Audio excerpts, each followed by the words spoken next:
There was one particular family that I went to meet at the airport, and they were just really, really nervous about meeting me, and they said they hadn't expected the person from the Foreign Office to be quite so normal. It wasn't until we turned up at the airport that we actually knew we would be flying that evening. When a crisis happens, whether it's a natural disaster, a conflict, or a fast-moving security situation, the Foreign Office do our best to support British nationals to get to safety. This is the story of how that works and the people who make it happen.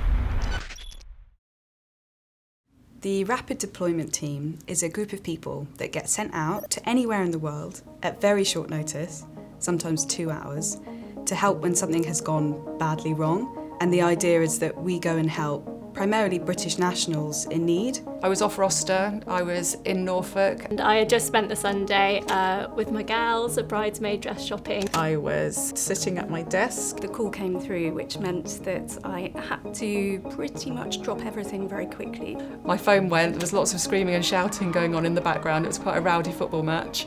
And I remember looking round at the other mums at the birthday party thinking, who can I give my kids to? And then I get home and it's like, oh, deployment to the Middle East, completely different headspace to get in. It wasn't until we turned up at the airport that we actually knew we would be flying that evening. On this most recent deployment to the Middle East, I took with me a Christmas present that I'd been given from my eldest son, and it was a small flower pot with some knitted daffodils, and it went on the desk every day in the office, and when the Foreign Secretary came out, I managed to put them in front of her, so they went in all of her media shots. I do also pack a rainbow bag. This is actually my children bought me this, and when I go on deployment, they like to know that it's with me because they seem to think it keeps me safe. But also, when you're working with families and young children, it provides a focus point that's just a little bit different to the stressful situation that some of these families find themselves in. When a crisis emerges and, for example, people need additional help, we're there to provide that additional capacity. During a crisis, we're sort of trained really to do any type of role that comes up. We always focus first on the most vulnerable, making sure we help those who need us the most. Travel advice is updated to make sure we give the best possible advice on the developing situation. We also tell Brits how to contact the Foreign Office if they need help. We talk to airlines and travel providers to ensure they're providing support. In some circumstances, and when it's safe to do so, we'll provide direct support to help people leave. I was part of those rapid deployment teams. I remember more than 10 years ago being sent to Sousse, where a terrible terrorist attack had killed a number of British nationals. I arrived about 12 hours after the attack had happened, along with a team of highly trained, very committed Foreign Office civil servants who arrived, helped British nationals get home and made sure that people were supported. 2004, which was a real sort of changing point in my career, which was the Indian Ocean Boxing Day tsunami. And I spent 3 months in Bangkok and Phuket supporting families who were in hospital or families that had flown out to the region because they'd lost loved ones in the tsunami. When I did the deployment helping out on the Sudan crisis, we had a lot of people turning up in quite a horrible state really. Even just travelling to the airport, they had to travel in extreme heat.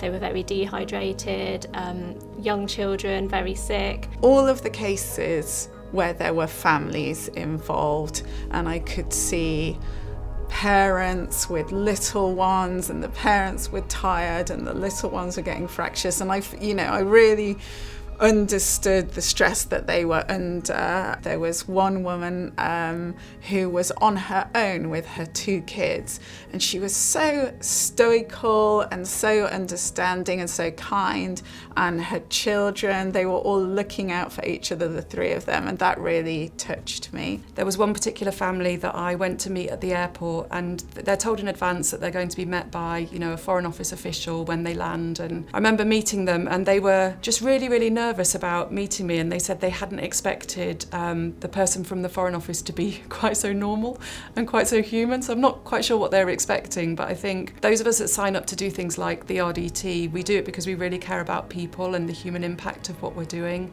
Rapid deployment teams are made up of civil servants from right across the Foreign Office.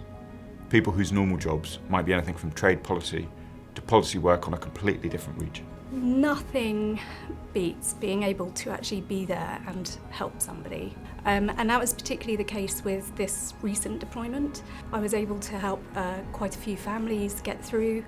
They were vulnerable groups, and the thanks that came back afterwards, it means everything. And you don't often get a job where you know that you've made a really big impact to somebody, and that is why I do it. We are the rapid deployment team sent here by the Foreign Office to Muscat to help British nationals get back safely to the UK. One particular British national on this deployment who was stranded in Qatar, and he was actually running out of some quite critical life-saving medication. So he was really upset, and I asked him just to leave things with me, and they were thankfully able to get him on a much earlier flight out of Riyadh.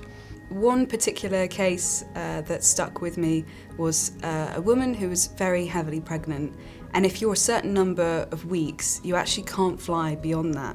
So we first managed to reach out to her, I think with about 3 days before she was too far gone to fly, and making sure that we got her on that plane with her child and her husband was definitely a huge feeling of relief and also tangible success. Doing something like the rapid deployment team and getting to be on the ground and seeing the people that you're helping face to face, it feels quite inspiring sometimes, and kind of motivates you a bit more, and you sort of realise that, you know, all the jobs that you're doing back in London are contributing to a sort of bigger picture. The RDT work really closely with the embassy, really closely with London, and we all come together under extreme pressure. Like I did a decade ago, Foreign Office staff volunteer to be on call. And when the call comes, they go. The people you've just heard from packed a bag at a moment's notice. They said goodbye to their families, and they flew into a region in crisis to help British nationals. That's what the Foreign Office does, and that's who does it. People from Norfolk, from Cumbria, from Warwickshire and Lincolnshire, working together in difficult conditions because they believe public service matters. I do too, and I'm enormously proud of every single one of them, and I know how many lives they will touch through their work.